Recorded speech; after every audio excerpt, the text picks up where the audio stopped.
कहानी की शुरुआत में हम राष्ट्री त्रिवेदी को देखते हैं। एक लड़की जो काफ़ी ज़्यादा हेल्दी होती है, जो एक सुंदर सा सपना देख रही होती है कि वह शिखर धवन के साथ डांस कर रही होती है। तभी उसकी मॉम गुस्से में आकर के उसे उठा देती है और बोलती है, उसे जल्दी से तैयार होने को बोलती है, क्योंकि हम देख पाते हैं कि आज सुबह से ही उसको मिलने के लिए यानी कि लड़के देखने वाले आने वाले होते हैं। लड़के का नाम होता है रतन।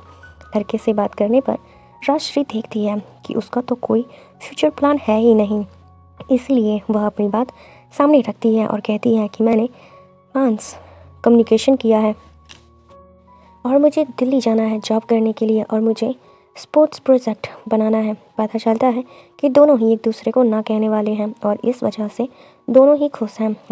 अब रतन कहता है राष्ट्री अपने मम्मी पापा को बता देगी उसे राष्ट्री थोड़ी हेल्दी लग रही होती है। राष्ट्री अब बोलती है कि तुम जो ये समोसा खा रहे हो ना, वो मेरे घर का ही है और ये तुम्हारे लिए काफ़ी अनहेल्दी है। और जाते जाते रतन उससे कहता है कि आप जो सपना देख रही हो ना और आप जो बनना चाह रही हो, उसके लिए आपको वज़न तो कम करना ही होगा। यह सुनकर राष्ट्री को बहुत बुरा लगता है। राष्ट्री की मॉम उसको बोलती है कि वो दिन भर पराठे खाती रहती है। रात में राष्ट्री टीवी में स्पोर्ट्स प्रोजेक्ट को देखती है, जो बहुत ही फिट लग रही होती है, एकदम लकड़ी की तरह, जिसका हूबहू नकल करके वो खुद को आईने में देखती है और एक टाइट ड्रेस को ट्राई करती है और उदास हो जाती है। इसके बाद कहानी में हमें दूसरी फीमेल लीड को दिखाया जाता है, जिसका नाम होता है शायरा, जो कि एक डिज़ाइनर है जो दुकान में कपड़े ट्राई कर रही होती हैं, लेकिन पहनने के समय उसको ये ड्रेस फिट ही नहीं होता है क्योंकि वो छोटा था।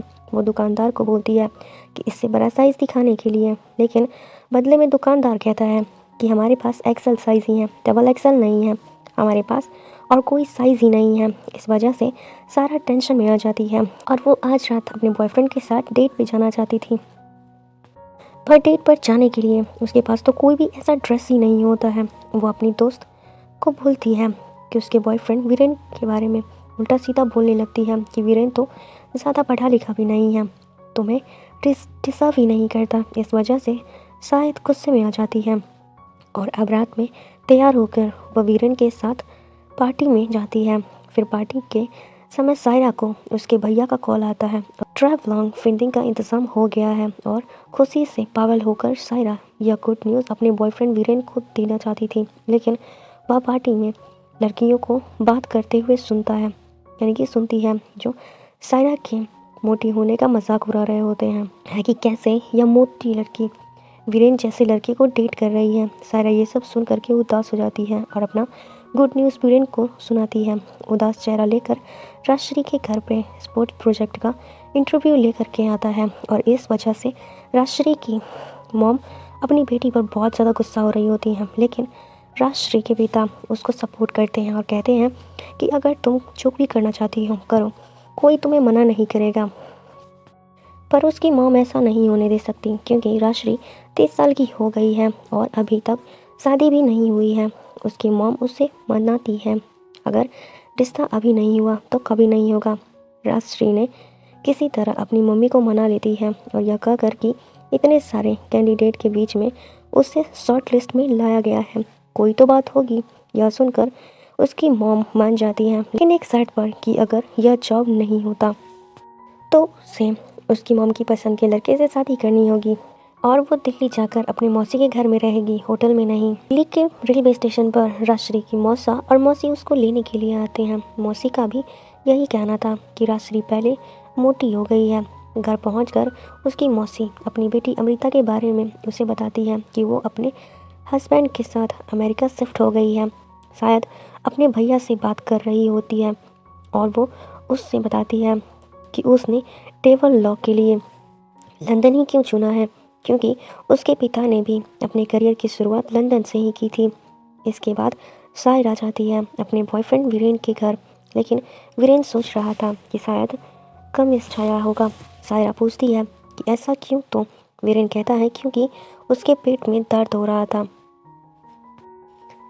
तभी उसके घर में एक पर्सन आता है जिसमें पेट दर्द की दवा नहीं कुछ और ही होती है। गुस्सा होकर सायरा उसके घर में एक लड़की को ढूंढते ढूंढ ही लेती है और गुस्सा होकर वो अपने बॉयफ्रेंड से ब्रेकअप कर लेती है और वहाँ से चली जाती है और राष्ट्री इमेजिन नेटवर्क नाम की कंपनी में जाती है इंटरव्यू देने के लिए। और राष्ट्री वहाँ बाकी लड़कियों को देखती है जो इंटरव्यू के लिए आई थी और देखती है कि सारी बहुत ही फिट है। हम शायरा के भाई को देखते हैं जो भी इमेजिन नेटवर्क में काम कर रहा होता है, और वहाँ शायरा को एक शॉकिंग न्यूज़ मिलता है कि उसके टेबल लॉक को कैंसिल कर दिया गया है क्योंकि उसके पास कोई डायरेक्टर नहीं है जो शायरा के टेबल लॉक को सूट नहीं करता। राशि को भी एक बैड न्यूज़ मिलता है कि चैनल के ओनर ने राजश्री को देखते ही रिजेक्ट कर दिया, कि उसको मोटी होने की वजह से निकाल दिया जाता है, और कहती है कि उसके पास काम का पूरा नॉलेज है, भले ही वह दिखती मोटी है तो क्या हुआ। और वह गुस्से में एम्प्लॉय को बोलती है कि चैनल के हेड को बुलाने के लिए, लेकिन पता चलता है कि चैनल का ओनर मिस्टर चारवा लंदन में रहता है। सपना टूट जाने के कारण शायरा भी टूट जाती है और वह बाथरूम में रोती है, और वहाँ उससे राजश्री मिलती है वो भी रो रही थी।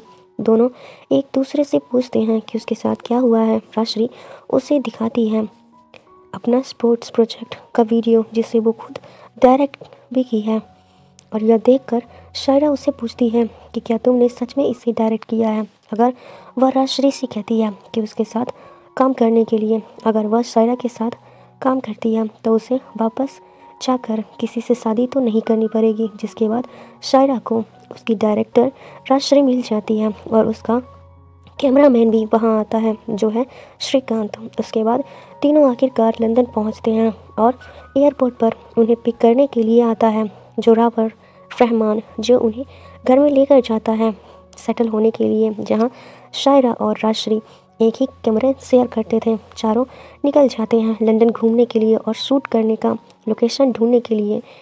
रात में एक बार में राजश्री जोरावर को बताती है कि असली में एक स्पोर्ट्स प्रोजेक्ट बनाना चाहती है, और जोरावर उसका टैलेंट देखकर सोच में पड़ जाता है कि तुम्हें किसी ने सेलेक्ट क्यों नहीं किया। अगले दिन शायरा का टेबल लॉक स्टार्ट होता है जिसके लिए मॉडल का जुगाड़ जोरावर करता है।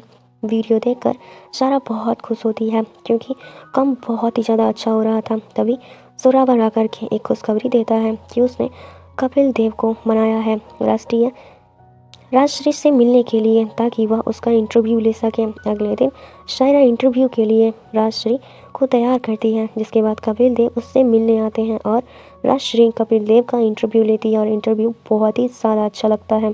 कपिल देव राजश्री को कम्प्लीमेंट देते हैं और उसने बहुत अच्छा इंटरव्यू लिया और आज जैसा मज़ा उसे पहले कभी नहीं आया।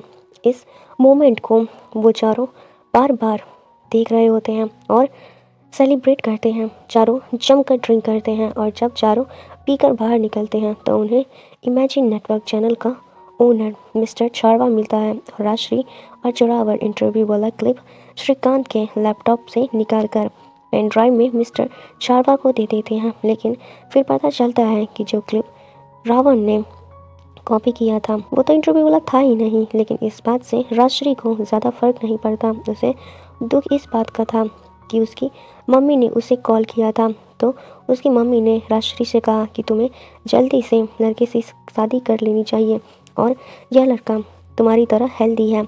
उसकी मैंने इस बात से फ़र्क पड़ता ही नहीं है कि उसकी बेटी ने कपिल देव का इंटरव्यू लिया, एंड जिस पर शायरा कहती है कि चाहे कुछ भी हो जाए हम बस लोगों से यही कहते जाते हैं कि हमें एक्सेप्ट कर लिया जाए।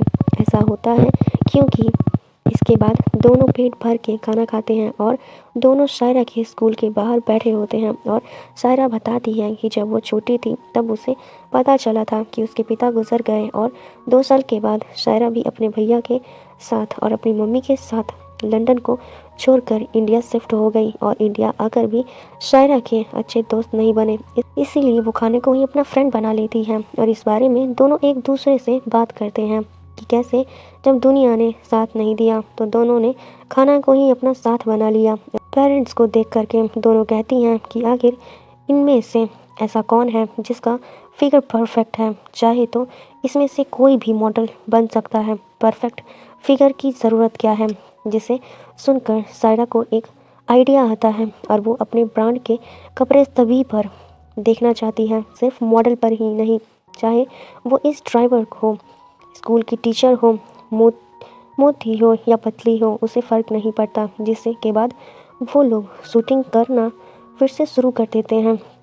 इस बार सिर्फ मॉडल ही नहीं बल्कि डिज़ाइनर कपड़े हर फिगर की लड़कियां को होती हैं। और तभी अचानक से शूटिंग करते वक्त सायरा के पैर में मोच आ जाती है और हॉस्पिटल के में सायरा को उसका एक्स बॉयफ्रेंड वीरेन का कॉल आता है, लेकिन फ़ोन जोरावर उठाता है और वो वीरेन को खरी खोटी सुनाता है और उसे फ़ोन रखने को बोलता है। जोरावर सायरा से कहता है कि मैं तुम्हारा एक्स बॉयफ्रेंड जैसा नहीं हूँ। मैं घर पर राजश्री की मम्मी भी कॉल उसे करती है और पूछती है कि क्या तुम्हारा रिश्ता उसे लड़के से पक्का कर दिया जाए, लेकिन राजश्री मना करती है और कहती है कि मैं यहाँ काम करने के लिए आई हूँ। लेकिन उसकी मॉम बात को समझती नहीं और राजश्री गुस्से में फ़ोन काट देती है। श्रीकांत राजश्री से कहता है कि हमें कपिल देव वाला इंटरव्यू पर अपलोड करना चाहिए, लेकिन राजश्री मना कर देती है क्योंकि ऐसा करने पर वो फिर से उम्मीद लगाएगी और उसका उम्मीद फिर से टूटेगा। वापस इंडिया जाकर शादी करना ही ठीक होगा। इस श्रीकांत भी अपनी दुख भरी कहानी शेयर करता है कि कैसे वह जब अपना पहला प्रोजेक्ट एक वाइल्ड लाइफ डॉक्यूमेंट्री शूट कर रहा था तो उसे डॉक्यूमेंट्री को देखने से पहले ही उसके पिता उसे छोड़कर चले गए और वो राजश्री को बताता है कि हार नहीं मानना चाहिए। लेकिन अब अगले दिन आखिरकार शायरा का ट्रेवल लॉग खत्म होता है, जिसे देखकर बहुत खुश होती है और उन परसों वो सभी इंडिया निकल जाएंगे और जाने से पहले जोरावर उन सभी को अपने घर पर आने के लिए बोलता है और शायरा राजश्री और श्रीकांत जोरावर के मम्मी से मिलते हैं और सभी बैठकर बातें करते हैं। तभी राजश्री को मिस्टर चारवा का कॉल आता है और राजश्री यह सोचती है कि उसके पास तो गलत वीडियो चला गया है, तो उसने मुझे कॉल क्यों किया। तभी मिस्टर चारवा बताते हैं कि उसने कपिल देव वाला इंटरव्यू देखा जो उसे बहुत पसंद आया है और वह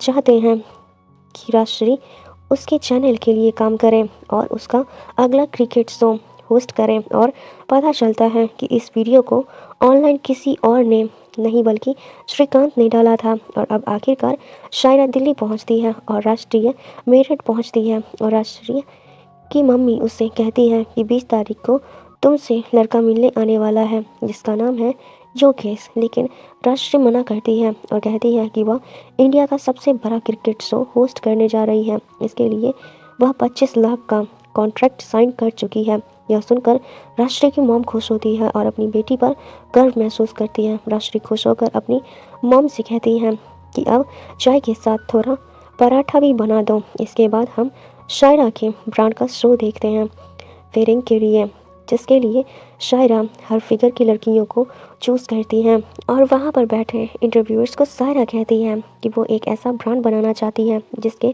स्टोर में लड़कियाँ आने से डरे नहीं। इसके बाद सभी इस मोमेंट को एंजॉय करते हैं और इसी के साथ मूवी एंड हो जाती है।